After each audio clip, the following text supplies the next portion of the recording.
Hello and welcome to my channel.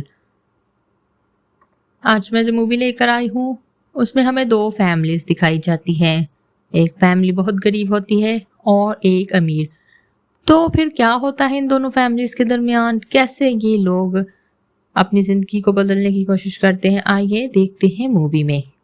कहानी शुरू होती है और हमें एक फैमिली दिखाते हैं जिसमें चार लोग होते हैं। कीटेक, उसकी बीवी शायोंग, उसका बेटा कीबू और उसकी बेटी।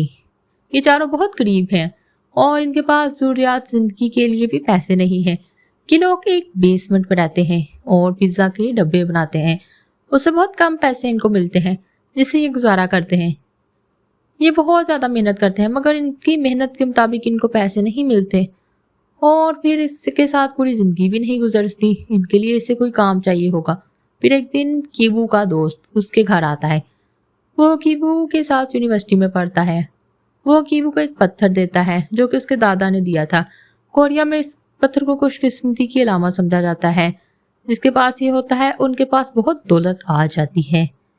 बातों बातों में कीबू अपने दोस्त को बताता है कि उनके घर की फाइनेंशियल कंडीशन बहुत बुरी है और उसे काम की जरूरत है। तो उसका दोस्त कहता है कि वो वही जा रहा है पढ़ाने के लिए। तो जहाँ वो ट्यूशन पढ़ाता है उसकी जगह कीबू ट्यूशन पढ़ा ले। कीबू कहता है कि मैं तो कॉलेज भी नहीं जाता, तो वो लोग क्यों मुझे जॉब पर रखेंगे। उसका दोस्त कहता है वो सब मैं देख लूंगा, तो बस अपनी बहन से एक नकली डिग्री बनवा लो। और वो अपनी बहन से कहता है कि उसे एक नकली डिग्री बना दे। और वो उसकी बहन काम में बहुत माहिर होती है और वो कीबू के लिए एक डिग्री बना देती है। कीबू जब नौकरी के लिए उस घर में जाता है तो वो घर बहुत खूबसूरत और आलीशान होता है। उस फैमिली का नाम पार्क फैमिली होता है। इनकी फैमिली में चार लोग होते हैं, दो बच्चे और माँ बाप।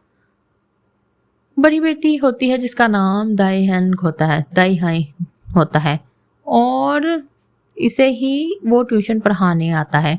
और इसके अलावा एक काम वाली होती है जिसका नाम गुगमू होता है। वो इस घर में बहुत अरसे से काम कर रही होती है और तकरीबन सारा काम वही देखती है। वो घर की केयर टेकर होती है।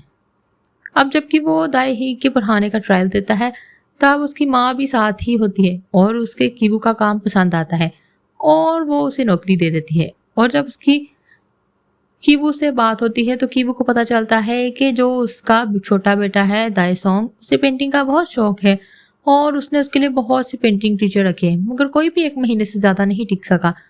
तभी कीबू के जहन में एक आइडिया आता है, क्यों ना अपनी बहन को दा सॉन्ग की पेंटिंग टीचर रखवा दे, क्योंकि उसकी बहन एक बहुत अच्छी आर्टिस्ट है। वो उसे कहता है कि उसकी एक कज़न है और उसकी दोस्त है जो शिगाकू से आई है और वो बहुत अच्छी आर्टिस्ट है। वो अगर चाहे तो वो उसको द सॉन्ग के लिए हायर कर लें। तब द सॉन्ग की माँ कहती है ठीक है, कल उसे बुलवा लाना।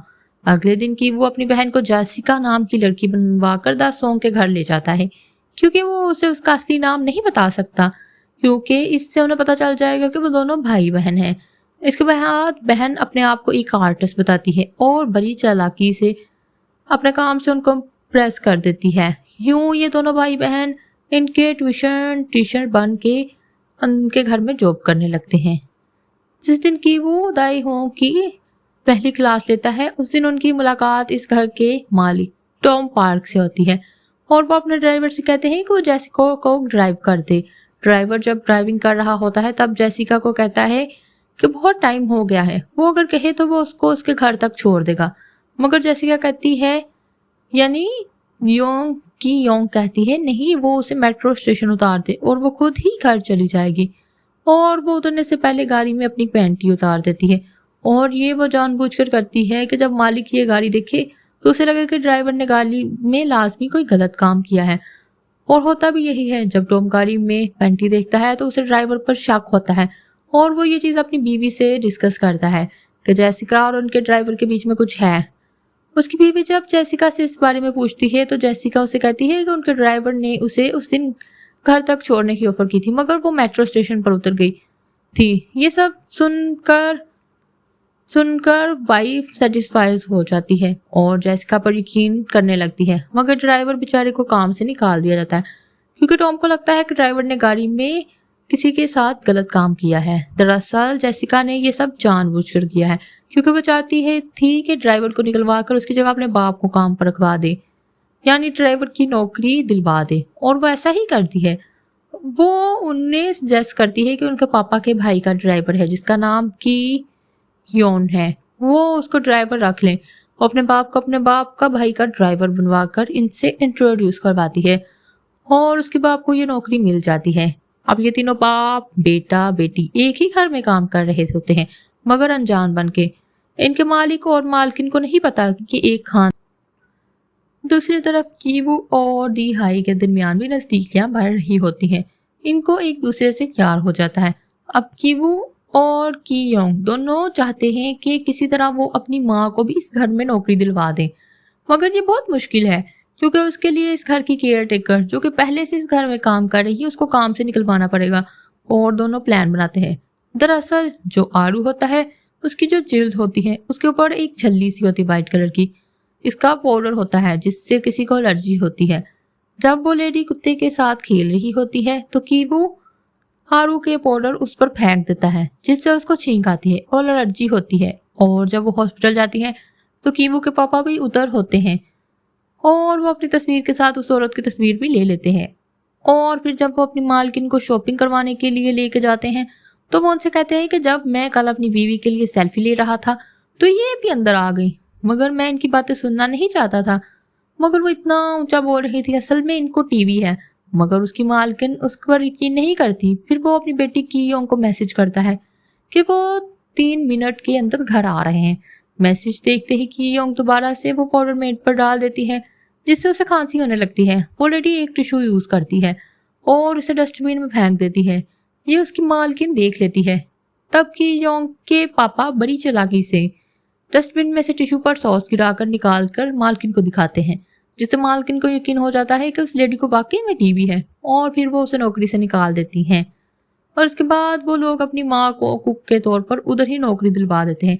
इस तरह ये चारों लोग एक ही घर में नौकरी करने लगते हैं और ये बहुत खुश होते हैं क्योंकि इनके हालात ठीक होने लगे थे।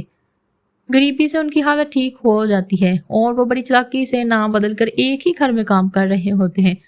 फिर एक दिन दसों की बर्थडे होती है तो पार्क फैमिली दसों की बर्थडे मनाने के लिए पिकनिक पर जाते हैं और ये चारों उनके घर में पार्टी सेलिब्रेट कर रहे होते हैं क्योंकि जब इनको अच्छी पे मिल रही है और अच्छा खाने को मिल रहा है तभी बाहर बेल बजती है।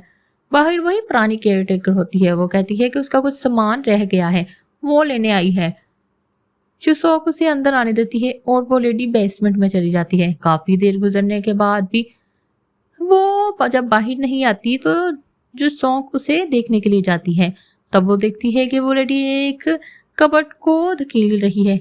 वो उससे हिल नहीं रहा होता क्योंकि उसके नीचे एक प्लेट फंसी होती है। तब जोनसुंग वो प्लेट निकाल देती है और वो कबर्ड खुल जाता है। दरअसल उस कबर्ड के नीचे एक खुफिया रास्ता है जो तहखाने में जाता है और वो लेडी वहां चली जाती है। उसने वहां अपने हस्बैंड को छुपाया होता है।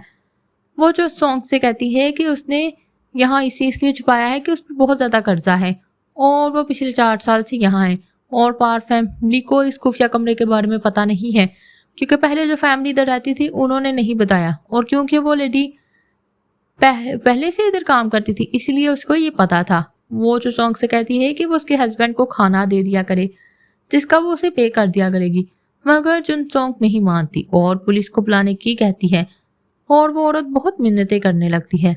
और ये सब तीनों बाप बेटा और बेटी सीढ़ियों में खड़े होकर सुन रहे होते हैं। उनमें से किसी का पाँव फिसलता है, वो तीनों नीचे गिर जाते हैं और ये वो लेडी देख लेती है और इनकी वीडियो बना लेती है। और कीवू कहता है पापा मेरा पाँव, और ये भी वीडियो में आ जाता है। उस लेडी को पता चल जाता है कि एक ही फैमिली है और धोखे से यहाँ काम कर रहे हैं, उन्होंने ही इसकी जॉब छुड़वाई है। वो लेडी ये वीडियो घर की मालकिन को सेंड करने की धमकी देती है और जनसुंग उसकी मिन्नत कर रही होती है कि वो ऐसा ना करे। वो औरत और उसका हस्बैंड सीढ़ियों से ऊपर चले जाते हैं। वो औरत इनको हाथ खड़े करने को कहती है और इसकी भी वीडियो बना लेती है। और इसके अलावा उस टेबल और जगह की जहाँ ये चारों पार्टी कर रहे होते हैं वो औरत ये वीडियो घर की मालकिन को सेंड करने लगती है। तभी ये पूरी फैमिली उन दोनों मियाँ बीवी को पकड़कर मोबाइल छीन लेते हैं और वीडियो डिलीट कर देते हैं। तभी फोन बजता है और जनसुंग सबसे कहती है कि खामोश हो जाओ। दूसरी तरफ घर की मालकिन होती है और जनसुंग से कहती है कि मौसम बदलने की वजह से उनका मूड तब्दील हो गया है अब वो वापस घर आ रहे हैं, उनका प्लान कैंसिल हो गया है और वो 8 मिनट में घर आ रहे हैं। वो खाना बनाने का कहती है। कॉल के दौरान वो तीनों उस हस्बैंड वाइफ का मुंह बंद करके रखते हैं। इसके बाद वो उन हस्बैंड वाइफ को दोबारा बेसमेंट में छोड़ आते हैं और घर की सफाई भी कर देते हैं। और ठीक 8 मिनट बाद पार्क फैमिली घर पे होती है और उनको शक भी नहीं होता कि 8 मिनट पहले यहाँ क्या हो रहा था। और फिर ये तीनों भी सोफे के नीचे छुप जाते हैं। जनसुख मालकिन को खाना देती है। तब मालकिन उसे बताती है कि एक दफा अपनी बर्थडे के दिन मेरे बेटे ने एक घोस्ट को देखा था और दरअसल वो घोस्ट कोई और नहीं, उसी मेड का हस्बैंड होता है। और ये लोग समझते हैं कि शायद इधर कोई घोस्ट है। वो ये बता रही होती है, तभी द सॉन्ग जिद करता है कि वो बाहर ही आज रात गुजारेगा।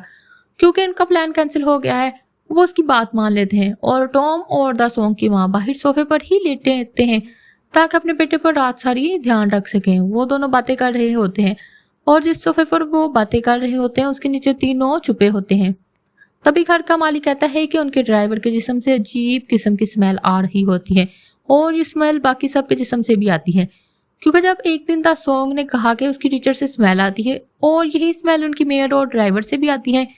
ये सब वो सुन रहे होते हैं और उन्हें बुरा लगता है। दरअसल ये स्मेल उस जगह की होती है जहां वो रह रहे होते हैं। वो रहने की जगह नहीं होती बल्कि वहां लोग टॉयलेट करते हैं और वो चाहकर भी इस स्मेल को दूर नहीं कर सकते क्योंकि स्मेल उनके जिस्म की नहीं, उस गंदी जगह की है जहां वो रह रहे हैं, मगर उनकी मजबूरी है वहां रहना। जब दोनों मियाँ बीवी सो जाते हैं तो तीनों आराम से उनके घर से निकलकर अपने घर यानी बेसमेंट में आ जाते हैं। तो देखते हैं पूरे घर में गंदा पानी है। खिड़की खुली रहने की वजह से सारा पानी अंदर आ गया है और वो जगह रहने के लायक नहीं रही। वो लोग भी उधर ही चले जाते हैं जहां इनके जैसे और लोग होते हैं और ये भी उधर सो जाते हैं। अगले दिन कियोंग को उसकी मालकिन फोन करती है और कहती है कि क्योंकि वो द सॉन्ग की टीचर है तो उसे भी बर्थडे में आना चाहिए और वो कीवू को भी इनवाइट कर लेती है। ड्राइवर के साथ जा रही होती है। जब उसके ड्राइवर में से स्मेल आती है वो अपने नाक पर हाथ रख लेती है और ये चीज ड्राइवर को अच्छी नहीं लगती। उसे दुख होता है जब कोई उसे ऐसा करता है, मगर मालकिन ने भी जानकर ऐसे नहीं किया होता बल्कि बदबू नाकाबिले बर्दाश्त थी।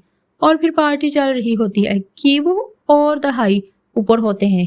कीवू से पूछता है कि क्या हम इनमें से एक हैं? दहाई हाँ में सर हिलाती है, मगर वो इनमें से एक नहीं है। बेसमेंट में जो लोग हैं अगर वो ऊपर आ जाएं तो उनकी नौकरी चली जाएगी। तब वो वही पत्थर निकालता है जो उसके दोस्त ने उसे दिया था और वो बेसमेंट में जाने लगता है। घर की पुरानी मेड की पिछली रात ही डेथ हो गई थी क्योंकि जब वो उसे घसीट कर नीचे छोड़ के आ रहे थे तब मेड उनके पीछे सीढ़ियों तक आई थी, मगर चुसोंग ने उसे टांग मारी थी जिससे वो सीढ़ियों से नीचे गिरी और उसकी डेथ हो गई। इन चारों को भी अभी तक ये नहीं पता कि वो सीढ़ियों से नीचे जा रहा होता है और उसके हाथ में वही पत्थर होता है। वो उससे इन दोनों को मारने जा रहा होता है मगर पत्थर उसके हाथ से नीचे गिर जाता है, मगर वो पत्थर को पकड़ लेता है। कीवू बड़ी एहतियात से आगे बढ़ रहा होता है मगर उस मेड का हस्बैंड पीछे से कीवू के गले में रस्सी डाल देता है और उसे बांध देता है। फिर वो पत्थर पकड़कर कीवू को मारने लगता है मगर नहीं मारता। वो यहाँ से निकल कर जाने लगता है मगर नीचे गिर जाता है। वो वापिस आकर कीवू को बहुत मारता है और फिर बाहर आ जाता है। वो एक छुरी लेकर बाहर जाता है। बाहर द सॉन्ग की बर्थडे पार्टी चल रही होती है। वो कियोंग को देखता है जो केक लेकर जा रही होती है। वो उसे पहचान लेता है और उस चाकू से उसके सीने पर वार करता है जिससे वो जख्मी हो जाती है। कियोंग का फादर उसके जख्म को दबाकर खून रोकने की कोशिश कर रहा होता है और खून ज्यादा ना निकले इसके लिए उसके जख्म को दबाता है, लेकिन जख्म बहुत गहरा होता है। कियोंग की माँ जब देखती है कि उस आदमी ने उसकी बेटी को मार दिया है तो वो उस आदमी पर वार करती है और वो आदमी नीचे गिर जाता है। उनके दरमियान हाथापाई होती है मगर वो आदमी मर जाता है। अब घर का ओनर ये सब देख रहा होता है। तभी उसका बेटा बेहोश हो जाता है ये सब देखकर और उसकी गाड़ी की चाबी उस मेड के हस्बैंड के नीचे होती है। और जब वो उसे निकालने लगता है तो वो अपने नाक पर हाथ रख लेता है क्योंकि उस आदमी से बहुत गंदी बदबू आ रही है और ये सब कीटक देख रहा होता है और उसे ये अच्छा नहीं लगता और उसके चेहरे की तासरात बदलने लगा। अपने मालिक पर छुरी से वार करता है और ये वो इसलिए करता है कि मालिक ने जब उस आदमी के नीचे से चाबी निकाली तो तब उसने नाक पर हाथ रखा, यानी वो इन सबको कमतर समझता है और किटी को वो आदमी अपने जैसा लगता है। हालांकि उसने उसकी बेटी को जख्मी किया था मगर उस टाइम पर ये सब उसे याद नहीं रहता और उसे समझ आ जाता है कि ये बड़े लोग उन जैसे लोगों को हकारत की नजर से देखते हैं, इसलिए वो उसे चाकू से मारता है। उसके बाद वो खुद गायब हो जाता है। कियोंग मर जाती है और किवू बच जाता है, मगर उसकी मेंटल एबिलिटी मुतासिर होती है। दोनों माँ बेटे पर धोखे चालबाजी का केस होता है, मगर उनको वार्निंग देकर छोड़ दिया जाता है। अब ये सोचने वाली बात है कि कीटेक किधर गया, तो वो उसी बेसमेंट में जाकर छुप जाता है। पार्क फैमिली वो घर बेचकर कहीं और चली जाती है और वो घर एक जर्मन फैमिली ले लेती है, मगर उन्होंने इस घर के बारे में कुछ नहीं पता। दरअसल पार्क फैमिली के ओनर को मारने के बाद कीट एक उस बेसमेंट में छुप गया था और वो अभी भी उधर जिंदा है। वो मोर्स कोड यानी लाइट ऑन ऑफ के जरिए आज भी अपने बेटे कीवू को पैगाम भेजता है कि वो जिंदा है। मोर्स कोड असल में एक तरीका है पैगाम रसानी का कि वो अपने बाप को पैगाम डिकोड कर लेता है। वो कहता है कि वो आज भी जिंदा है और वो पार्क फैमिली के ओनर को मारने के लिए शर्मिंदा है। कि वो सोचता है कि एक दिन वो ये घर खरीद लेगा और अपने बाप को बेसमेंट से निकाल लेगा, और यही होता है। वो अमीर होकर ये घर खरीदता है और कीट एक बेसमेंट से बाहर आता है और वो हंसी खुशी रहने लगते हैं। मगर ये सब कीट एक की इमेजिनेशन होती है, असल में ऐसा कुछ नहीं होता और वो अभी भी बेसमेंट में अकेला होता है। और ये कहानी यही खत्म हो जाती है।